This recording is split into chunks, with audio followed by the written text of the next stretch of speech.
যে মসজিদে আকসা সেই মসজিদে আকসা বা বাইতুল মুকাদ্দাস যেটাকে আমরা বলি, দুই নামেই ব্যবহার হয়েছে।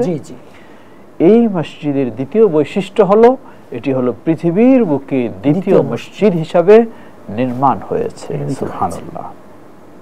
আরো যদি আমরা লক্ষ্য করি, আল্লাহ রাসূল সাল্লাল্লাহু আলাইহি সাল্লাম এই মসজিদের মর্যাদা আরো কিভাবে দিয়েছেন, এটিও সহিহুল বুখারীর হাদিস। তিনি বলেন, লা তুশাদ্দুর রিহাল ইল্লা ইলা সালাসাতি মাসাজিদ। তিন মসজিদ ব্যতীত কোন মসজিদে কোন জায়গায় সেই জায়গার মর্যাদা লাভের জন্য, বিশেষ সওয়াব লাভের জন্য ভ্রমণ করা, সফর করা বৈধ নয়। এটি ইসলামে। আজকে যদিও আমাদের মানুষ অজানা অজ্ঞতার কারণে কেউ বিভিন্ন মাজারে যাচ্ছে সেখানকার বরকত লাভের জন্য, বিভিন্ন কবরে যাচ্ছে, যা এটি কোনো মুসলিমের জন্য কখনো বৈধ হতে পারে না। মাজার কবর তো দূরের কথা, সেখানে কে রয়েছে?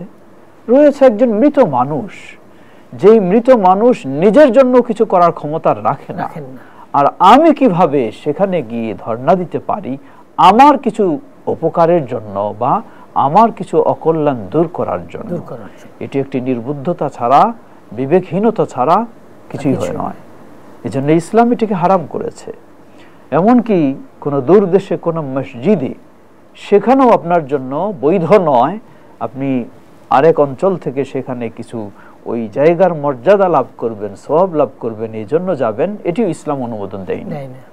আল্লাহ রাসূল সাল্লাল্লাহু আলাইহি ওয়াসাল্লাম বলেন, লা তুশাদ্দুর রিহাল ইল্লা ইলা সালাসাতি মাসাজিদ। এই তিন মসজিদ ব্যতীত কোথাও ওই জায়গার মর্যাদা, ওই জায়গার বরকত বা ওই জায়গার সওয়াব পাওয়ার আশায় সফর করা বৈধ নয়। তিনটি কি? আল মসজিদ আল হারাম, যা পৃথিবীর বুকে, পৃথিবীর যে কোনো জায়গায়, যে কোনো মসজিদ এর চেয়ে তথা আমাদের সাধারণ মসজিদের চেয়ে মসজিদে হারাম বাইতুল্লাহিল হারামে সালাত আদায় করলে, সাধারণ মসজিদে 1,00,000 বার সালাত আদায় করলে যে মর্যাদা লাভ করব, বাইতুল্লাহিল হারাম কাবায় একবার সালাত আদায় করলে তার চেয়েও বেশি মর্যাদা লাভ করা যায়। সুবহানাল্লাহ। তাই সেখানে মর্যাদা বেশি পাওয়ার উদ্দেশ্যে ভ্রমণ করা বৈধ। এটি এক নম্বর। দ্বিতীয়, ওয়াল মসজিদ আল আকসা, এই সেই মসজিদ আকসা। রাসূলুল্লাহ সাল্লাল্লাহু আলাইহি ওয়াসাল্লাম এভাবেই বলেছেন। তারপরে বলেছেন ওয়া মসজিদি হাদা, তৃতীয় হলো আমার এই মসজিদ। যদিও মর্যাদার দিক থেকে প্রথম হলো মসজিদে বাইতুল্লাহিল হারাম, দ্বিতীয় মসজিদে নববী, অতঃপর মসজিদ আল আকসা।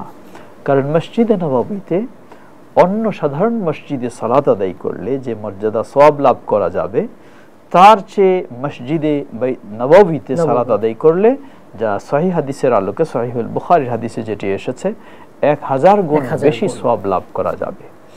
তো মসজিদে আকসা এর সেই ধরনের বর্ণনা এসেছে 500 গুণ বেশি।